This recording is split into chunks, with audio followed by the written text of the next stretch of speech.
This image was taken in Cumbria in England in 1994. This peculiar image shows a grey and black cat, Tinkerbell, in the grip of some energy force, while her friend Bunty watches on curiously. What's notable about the image compared with others is that the anomalous activity in the photograph appears to be having an effect on the cat, while something else looks on and notices it. Over the years, the picture has been scrutinised by many experts, with its negative even being sent to the Society for Physical Research, where it now resides in the archives. But no conclusive explanation has been given. To those who own a cat, it's perhaps not that surprising that they could be in contact with beings from the underworld in parallel universes as they watch their cat stare off into the abyss. But does this image prove anything? Or is it just a malfunction of the camera coinciding with the cat's unusual expression? I'm not too sure. Maybe the fireplace behind him is microwaved the cat's face a little bit, or maybe it's just slipped into a different dimension just for a split second and have captured it.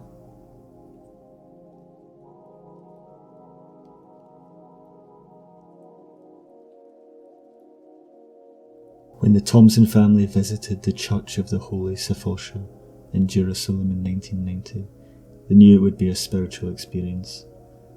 Not just because they had arrived in the Holy Land, but because the church in which we were visiting lay directly on top of the site of Calvary Hill, the exact spot in which it was said that Jesus was crucified. When they took the photograph at the time, they were unaware of anything unusual. It wasn't until the film was developed that they noticed the apparition. The image was then sent to the Society for Physical Research, where it was analysed by Maurice Grosse, a researcher who was made famous for his involvement in the Enfield poltergeist case. He would conclude it was one of the strangest images he had ever seen, noting that it's not unusual for strange, cloudy apparitions to be seen at holy sites. He also noted that as you look closer, details of a person can be seen. What appears to be a modern shoe is visible along with the fingers of a left hand.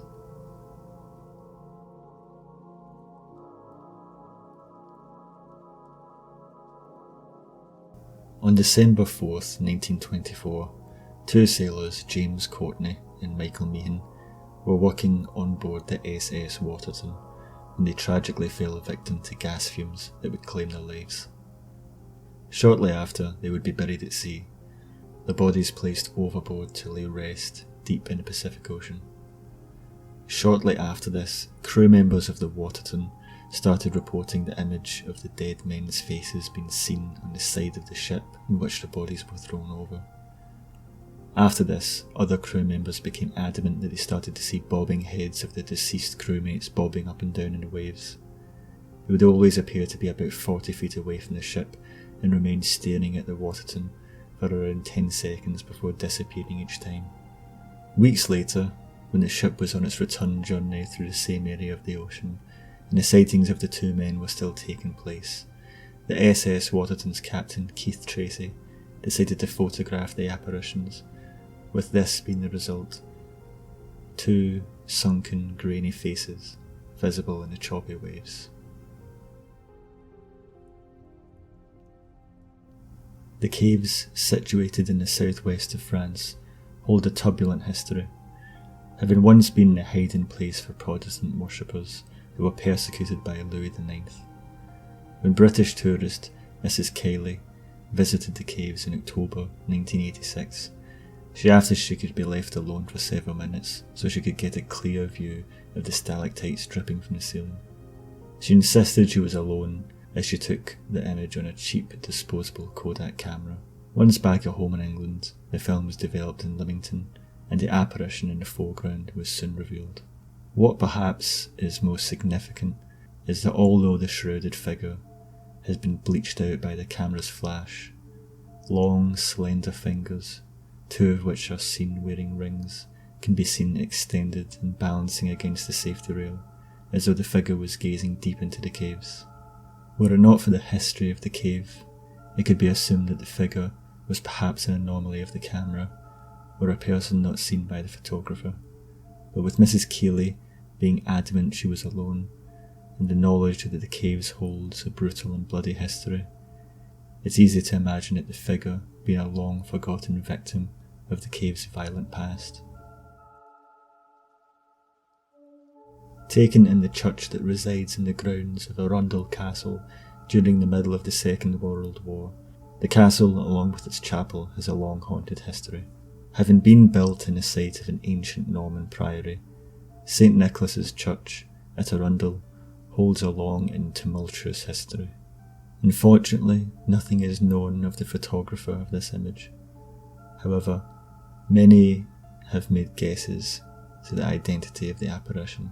Some have theorised that it's a double exposure of a woman standing at the altar, although if this was the case, other remnants of the previous image would be visible just beside the figure. Meanwhile, others think that the photographer has captured the image of a female apparition lighting a candle at the altar. It is assumed that most hauntings happen in a place where strong emotions have been held, so it can be assumed that there's no better place than an ancient church where numerous funerals, weddings and baptisms have occurred throughout the decades.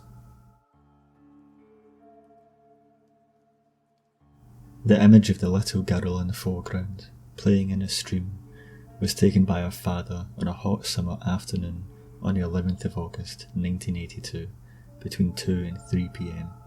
Her father was certain no one else was in the vicinity when he took the photograph, and it wasn't until it was developed that two mysterious figures are seen in the background in what appeared to be Victorian or Edwardian dress.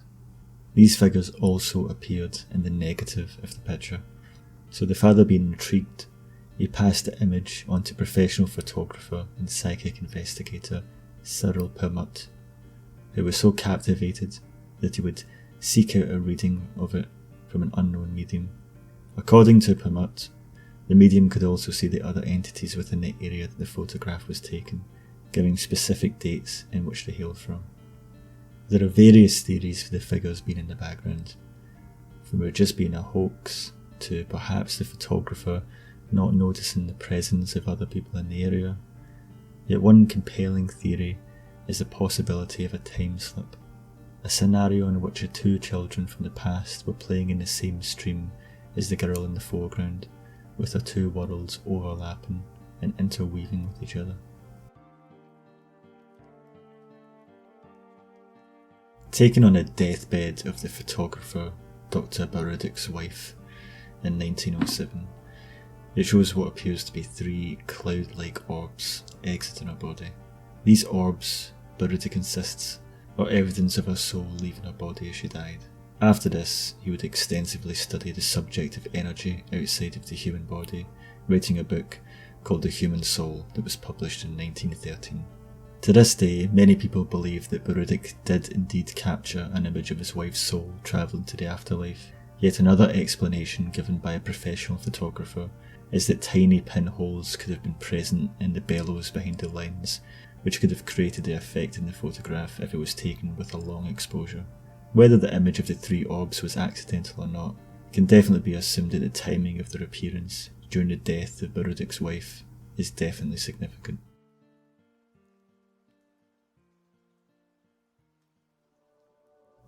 Taken in 1977, the children in this image thought they were just posing for a photograph before their day trip away to celebrate the Silver Jubilee in the UK. Taken on an Ilford Sportsman camera by their teacher, Mrs. Gregory, they all maintained that no one else was in the playground at the time, yet behind them is a blurry figure of what appears to be a woman in old-fashioned dress, with a high white collar and her hair neatly tied back.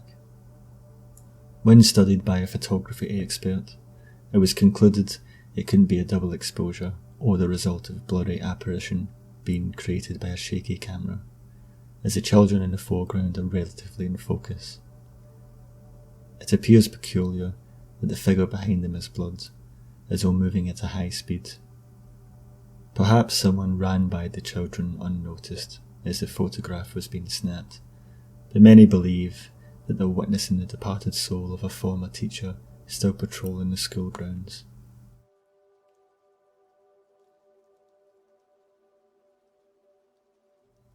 taken in 1925 by Lady Palmer and her friend Miss Townsend in the Basilica in Domremy, France. And this picture shows a grainy and atmospheric image of what appears to be a woman standing in front of two men. On closer inspection, the two men appear to be dressed in priest's clothing, with their faces both pointing in the direction of Miss Townsend, although both women are adamant that at the time that the photograph was taken, there was nobody else in the building. What makes this already eerie photograph more macabre is the history of the basilica. To those in the area of the basilica and its surrounding woodland have been revered for centuries. It was in the forest beside the basilica, mere feet away from where Miss Townsend stood, that St. Joan of Arc had her spiritual vision that would lead to her uprising. St. Joan of Arc was born in 1412. She had her first vision at the age of 13 in the garden of her father's home, a place that would now be situated in the forest around the basilica. She insisted that in these visions she was surrounded by St. Michael and a group of angelic beings.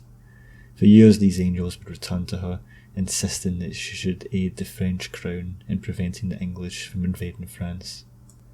Later she would lead the French army to victory in a battle at Orleans during the 100 Years' War. In recent years, though, this photograph had been analysed by many skeptics who claimed that the mysterious figures of the priests are either a hoax or the result of double exposure.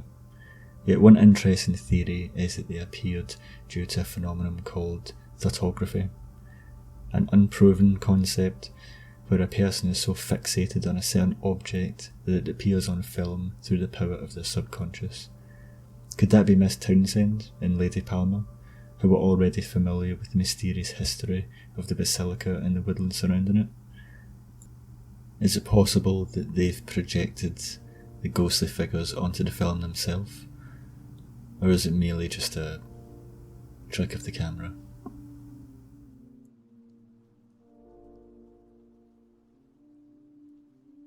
On a day out in Cheshire, on the River Dee, Mr. and Mrs. Lavender were taking pictures of the Lady Diana showboat as it docked beside them. Like so many photographers of ghostly apparitions, they say the headless spectre in front of them was not present at the time of the picture taken, and they only noticed it once the photograph was later developed.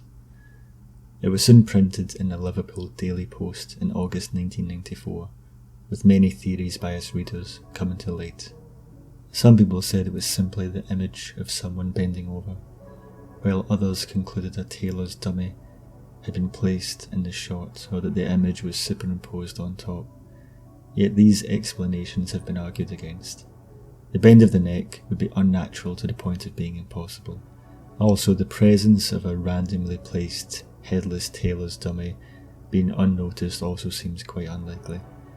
Meanwhile, back in 1994, the technology required to superimpose one image onto the other would have been unavailable to Mr. and Mrs. Lavender. Currently, the image remains unexplained. So, comment below on what you think of these pictures. Do you think maybe even just one of them is real? All of them? Do you have any experiences with taking pictures and seeing ghosts? Let us know. Also, the channel is quite new, so if you have any ideas or suggestions about what to do next, then please let me know. But there's definitely a lot more ghost pictures that we're going to cover, so we hope you tune in for the next one.